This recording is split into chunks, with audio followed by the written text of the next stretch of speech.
Captain Sarah Chen had always been the kind of soldier who disappeared into the background, not because she lacked skill, but because she preferred it that way. After 12 years of service, she had mastered the art of being unremarkable. Her uniform was always pressed, her boots polished to mirror shine. But her eyes held a distance that made her superiors uncomfortable. The morning everything changed started like any other at Fort Braxton. Sarah arrived at the communications center before dawn, her coffee growing cold as she processed routine intelligence reports. The other soldiers barely acknowledged her presence. To them, she was just another burned-out veteran counting days until retirement. They whispered about her behind her back, calling her Ghost Chen, for the way she seemed to drift through the halls without making connections. What they didn't know was that Sarah carried secrets that could reshape military history. Hidden beneath her regulation undershirt was a small, intricate tattoo that looked like decorative artwork to casual observers. But to those who knew what to look for, it was something far more significant. The design incorporated symbols that had been classified at the highest levels for over 2 decades. Sarah's journey to this moment had begun during her second deployment to Afghanistan in 2019. She had been part of a small, elite reconnaissance unit tasked with gathering intelligence in remote mountain regions. Their mission was officially listed as standard surveillance, but the reality was far more complex. They were tracking something that the Pentagon didn't want to acknowledge existed. During a routine patrol in the Hindu Kush Mountains, Sarah's unit had discovered an abandoned facility that wasn't on any official maps. The compound was hidden in a valley so remote that satellite imagery had never captured clear images of it. What they found inside changed everything Sarah thought she knew about modern warfare. The facility contained technology that seemed decades ahead of anything in the American military arsenal. Computer systems with processing capabilities that defied current understanding. Communication devices that could apparently reach anywhere on Earth without traditional relay systems, and weapons prototypes that used energy sources Sarah couldn't identify. But the most disturbing discovery was a series of documents written in multiple languages, including English, that detailed operations involving American personnel. The papers suggested that certain elements within the military had been conducting unauthorized experiments and forming alliances that bypassed normal command structures. Sarah's commanding officer, Major Rodriguez, had ordered the unit to document everything and maintain absolute silence about their discovery. Each member of the 6-person team was given a small device to wear that would supposedly help them communicate if they ever became separated. Sarah later learned that these devices were actually tracking and monitoring systems designed to ensure their silence. Over the following months, strange things began happening to her unit members. Sergeant Williams died in what was officially ruled a training accident. Corporal Jackson suffered a mysterious illness that left him with severe memory problems. Lieutenant Foster was transferred to a classified assignment and never heard from again. One by one, the team members either disappeared or were neutralized in ways that looked perfectly normal to outside observers. Sarah realized she was being hunted by her own military when she found surveillance equipment hidden in her personal quarters. The people she had sworn to serve were treating her as a threat that needed to be eliminated. She began documenting everything she remembered from the facility, hiding the information in places where even military intelligence would have difficulty finding it. The tattoo had been her insurance policy. She had commissioned it from an underground artist who specialized in hiding information in seemingly innocent designs. Every line and curve contained encoded data about the facility, the documents they had found, and the subsequent elimination of her unit members. If something happened to her, the right person could decode the tattoo and uncover the truth, but staying alive meant becoming invisible. Sarah deliberately cultivated a reputation as a burned-out soldier who no longer posed a threat to anyone. She requested transfers to mundane assignments, performed her duties adequately but without distinction, and avoided forming close relationships with other personnel.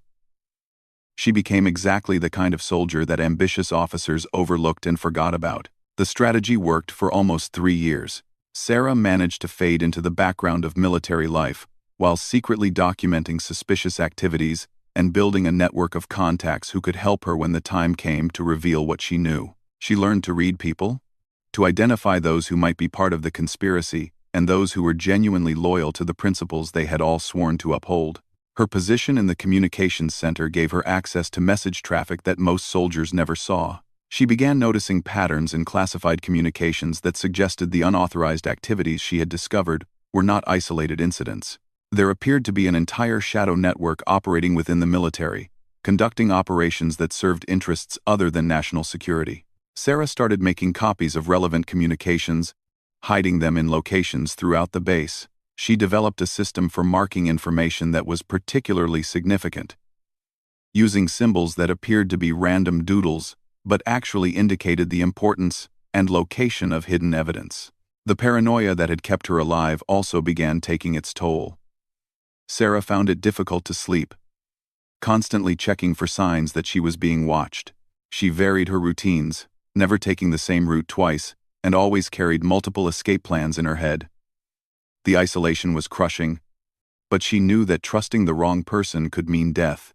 On quiet nights in her small apartment off base, Sarah would stare at her reflection in the bathroom mirror and trace the lines of her hidden tattoo. Each symbol reminded her of the friends she had lost and the responsibility she carried to expose the truth. She had become a keeper of secrets that could destroy careers and possibly save lives. But she was trapped in a role that made her appear powerless and insignificant.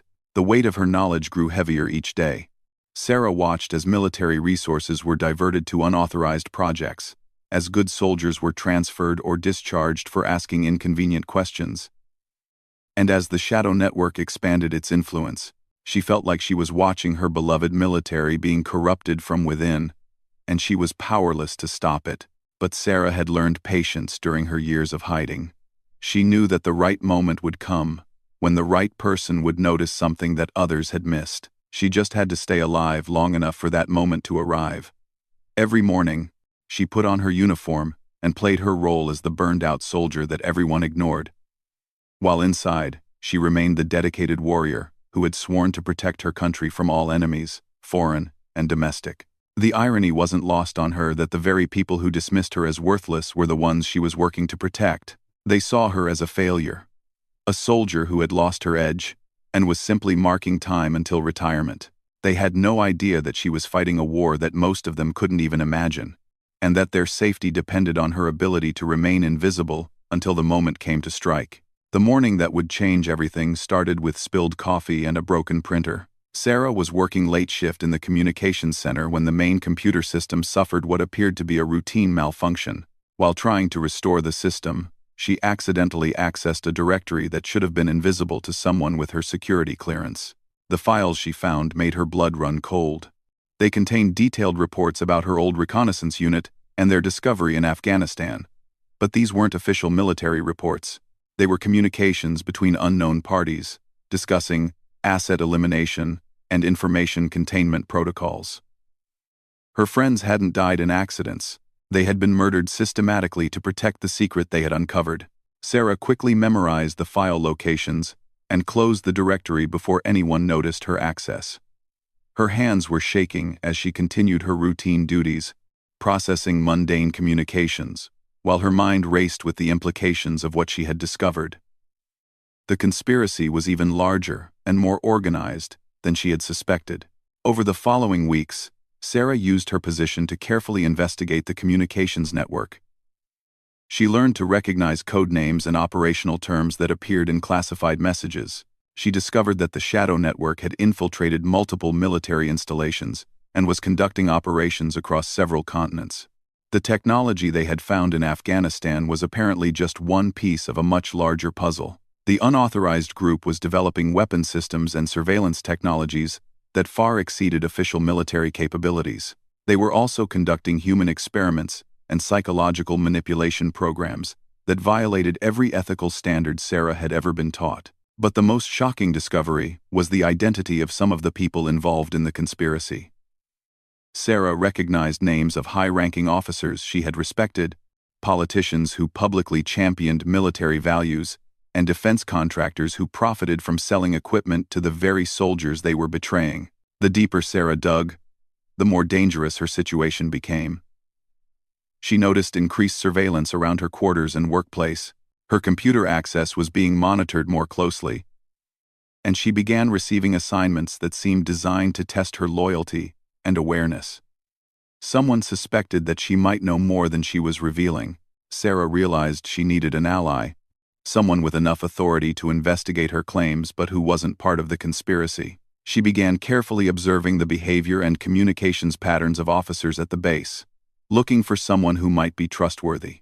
Her breakthrough came when she intercepted a communication that mentioned a planned inspection by General Patricia Morrison, a decorated veteran known for her uncompromising integrity. Morrison was scheduled to visit Fort Braxton as part of a routine evaluation, but Sarah suspected that her real purpose might be to investigate irregularities that someone at the Pentagon had noticed. Sarah spent weeks preparing for Morrison's visit. She couldn't simply approach the general directly without risking exposure, so she developed a plan that would allow Morrison to discover the truth naturally. Sarah began leaving subtle clues in the communications logs that the general would review during her inspection. The clues were carefully crafted to appear like routine administrative errors to casual observers, but someone with Morrison's experience and attention to detail would recognize them as deliberate signals. Sarah encoded information about file locations, suspicious personnel movements, and communication patterns into seemingly innocent data entries. The night before Morrison's arrival, Sarah made her most dangerous move yet. She accessed the classified directory again and copied several key files onto a secure storage device. If her plan failed, and she was discovered, the evidence might be the only way to expose the conspiracy after her death. General Morrison arrived at Fort Braxton on a cold Tuesday morning in March. Sarah watched from across the parade ground as the general inspected formations and reviewed operations with base commanders. Morrison was exactly as Sarah had hoped: sharp, observant, and clearly unimpressed by the standard briefings she was receiving. Sarah's first opportunity came during Morrison's review of the communications center. The general was examining routine message logs when she paused at one of Sarah's carefully planted anomalies. Morrison's expression didn't change, but Sarah noticed her spending extra time on that particular entry. Throughout the day, Sarah watched as Morrison identified each of the clues she had planted. The general was clearly intelligent enough to recognize that someone was trying to communicate with her, but she was also careful not to reveal her awareness to the officers accompanying her. That evening, Morrison requested to review additional communications records in private. Sarah volunteered to assist with the computer systems, knowing that this might be her only chance to make direct contact. When they were alone in the secure communications room, Sarah made her move. Instead of speaking directly, Sarah pretended to have trouble with the computer system and asked Morrison to verify a file location. The file path she provided led directly to the hidden directory containing evidence of the conspiracy. Morrison looked at the screen for a long moment, then turned to study Sarah's face. The general's voice was perfectly calm when she spoke. She asked Sarah to show her how to access historical communication logs, using terminology that indicated she understood exactly what Sarah was trying to reveal. For the next hour, Morrison reviewed file after file, while Sarah provided technical assistance and subtle guidance. Morrison's military bearing never changed, but Sarah could see the growing concern in her eyes as she discovered the scope of the conspiracy. The general was clearly experienced enough to recognize the significance of what she was seeing, and smart enough to understand why Sarah had chosen such an indirect method of revelation. When Morrison finished her review, she asked Sarah to demonstrate the security features of the communication system. During this demonstration, Sarah was able to show the general how unauthorized access could be hidden within routine system operations. She also revealed how certain communications were being routed through unofficial channels. The general asked several technical questions that allowed Sarah to provide additional information about the conspiracy without directly discussing classified material. Morrison was clearly building a comprehensive understanding of the situation while maintaining plausible deniability for both of them. As their session concluded, Morrison made a comment about Sarah's technical expertise that included specific words and phrases indicating that she understood the full implications of what had been revealed. She also mentioned that she would be conducting follow-up inspections that would require detailed technical support. After Morrison left the communications center, Sarah felt a mixture of relief and terror. She had successfully made contact with someone who could investigate the conspiracy, but she had also crossed a line that made her extremely vulnerable. If Morrison was compromised or if their interaction had been observed, Sarah's life expectancy could be measured in hours rather than days. The next morning, Sarah noticed subtle changes in the base routine that suggested Morrison was already taking action. Certain officers were called to unexpected meetings, security protocols were modified without explanation, and communication procedures were updated in ways that would make unauthorized access more difficult. But Sarah also noticed increased attention from the people she suspected were part of the conspiracy. Her computer access was restricted further, and she began receiving assignments that would take her away from the communications center. Someone was clearly nervous about Morrison's visit and was taking steps to limit potential security breaches. Sarah realized that she was now in a race against time. Morrison would need evidence to build a case against the conspiracy, but the conspirators would be working to eliminate threats and cover their tracks. Sarah had to find a way to provide the general with enough proof to act, while staying alive long enough to see justice done. The solution came to her as she remembered the most significant piece of evidence she carried: her tattoo. The encoded information hidden in the design contained details about the original discovery in Afghanistan, the elimination of her unit members, and the structure of the conspiracy she had uncovered. If she could find a way to reveal the tattoo's significance to Morrison, it would provide unshakable proof of everything she had discovered. But revealing the tattoo would also mean revealing her true identity and knowledge, ending her ability to operate in secret. Sarah would have to trust that Morrison was everything she appeared to be, and that the general would be able to protect her from the people who had already killed to keep their secrets hidden. General Morrison returned to Fort Braxton 3 weeks later, this time with a small team of investigators from the Pentagon's Internal Affairs Division. Sarah knew that her careful revelation had prompted serious action, but she also understood that the conspiracy would be fighting back with everything they had. The morning of Morrison's second visit, Sarah noticed unusual activity throughout the base. Several officers who had been present during the first inspection were suddenly unavailable, called away on urgent assignments, or reporting sick. The people trying to protect their secrets were clearly preparing for what they expected to be a more intensive investigation. Sarah's opportunity came during what appeared to be a routine security briefing. Morrison had requested a comprehensive review of all communication systems and protocols, requiring technical personnel to demonstrate various procedures. Sarah was assigned to present the backup communication systems, a task that would put her in the same room as Morrison and her investigation team. During her presentation, Sarah noticed that one of Morrison's investigators kept staring at her with unusual intensity. Agent Rodriguez seemed to recognize something about Sarah that the others missed. When Sarah finished her technical demonstration, Rodriguez asked her to explain the security protocols for handling classified communications. As Sarah responded to the question, she deliberately adjusted her uniform in a way that revealed a small portion of her tattoo. The movement was subtle enough that most observers wouldn't notice, but Rodriguez immediately focused on the exposed marking. The agent's expression changed slightly, indicating that he understood the significance of what he was seeing.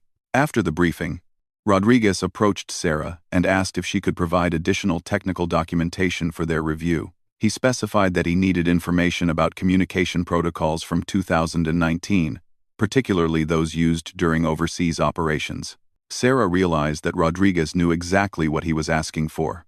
That evening, Sarah received an unofficial message requesting her presence at a secure facility off-base.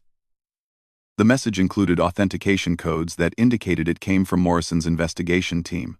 Sarah knew this was the moment she had been preparing for since her unit's discovery in Afghanistan.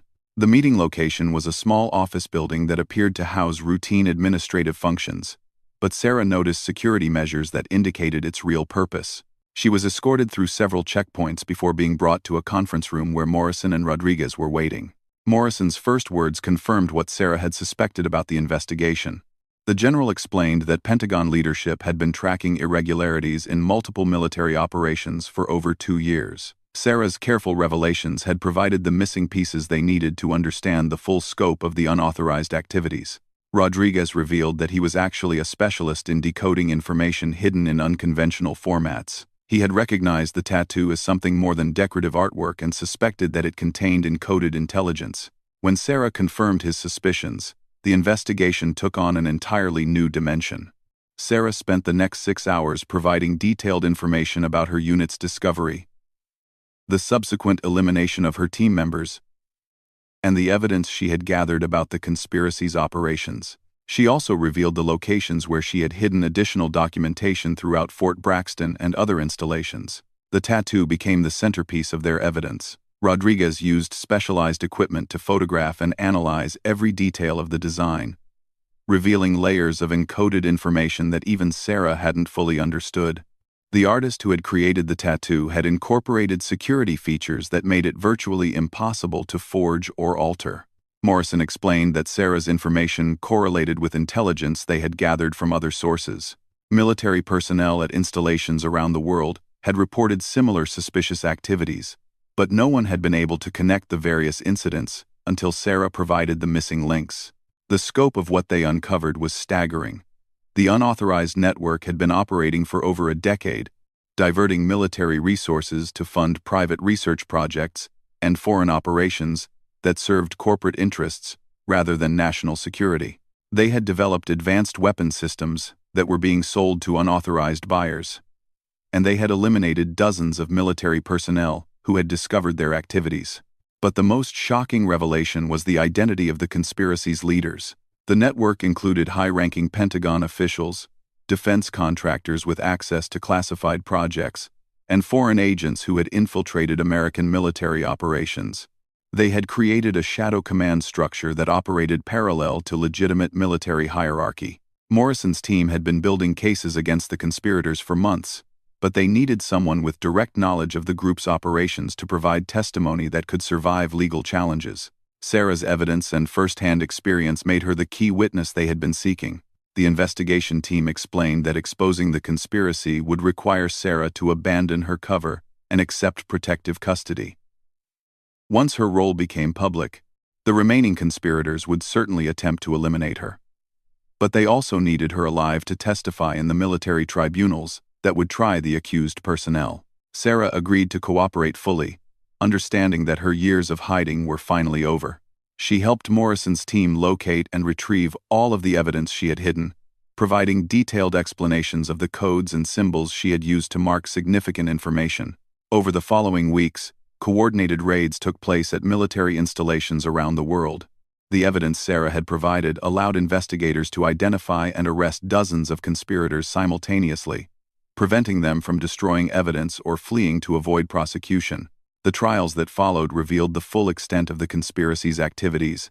Sarah's testimony proved crucial in establishing the timeline of events and explaining how the unauthorized network had operated without detection for so long. Her tattoo became a symbol of the courage required to expose corruption within trusted institutions. Several of Sarah's former commanders were among those convicted of treason and conspiracy. The investigation revealed that they had ordered the elimination of her reconnaissance unit specifically to prevent exposure of the Afghanistan discovery. The facility her team had found was identified as a testing site for weapon systems that were later sold to hostile foreign governments. Morrison personally ensured that Sarah received recognition for her courage and sacrifice. She was promoted to major and awarded decorations for her service in exposing the conspiracy. But more importantly, the investigation led to comprehensive reforms in military oversight and security protocols. The hidden technology from the Afghanistan facility was secured and properly evaluated by authorized personnel. Much of it proved to be experimental systems that had been developed using diverted military research funds. The legitimate innovations were incorporated into official defense programs, while the unauthorized weapons were destroyed. Sarah's story became a classified case study used to train intelligence personnel about the importance of protecting whistleblowers and recognizing signs of internal corruption. Her methods for hiding and encoding information were studied and improved upon for future operations. Years later, Sarah reflected on the irony of how being written off as a burned-out soldier had actually enabled her to save lives and protect national security. The people who had dismissed her as worthless had unwittingly given her the perfect cover for one of the most important counterintelligence operations in modern military history. The conspiracy had been stopped, but Sarah understood that the price of freedom was eternal vigilance. New threats would always emerge, and there would always be a need for soldiers willing to sacrifice their own safety to protect the principles they had sworn to uphold. Morrison, who became a lifelong friend and mentor, often reminded Sarah that true heroism wasn't always about dramatic battlefield actions. Sometimes it was about having the patience and courage to do what was right even when no one was watching, even when recognition seemed impossible, and even when the cost of truth seemed too high to bear. Sarah's hidden tattoo had been removed after the trials concluded, but she kept photographs of it as a reminder of what she had endured to protect her country.